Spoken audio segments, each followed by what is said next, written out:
বাংলা খাওয়াটা একটু কম কর, বুঝলি? বিড়ি খাওয়াটাও একটু কমা। আর শালা লোকের বউয়ের ঘরে ঢুকিস নাকি রে?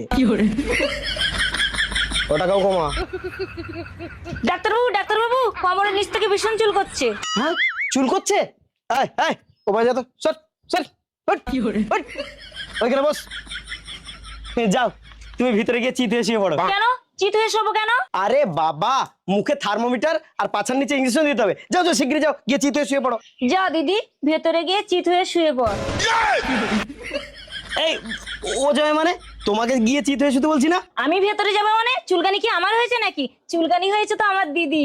ও চুলকানি তোমার হয়েছে? তাহলে এখানেই শুয়ে পড়ো, আমি ইঞ্জেকশন করে দিচ্ছি। না না, আমি এখানে শোবো না, আমি ভেতরে চিত হয়ে শোবো। এই বোন তুই বল না, আমি ভেতরে চিত হয়ে শোবো।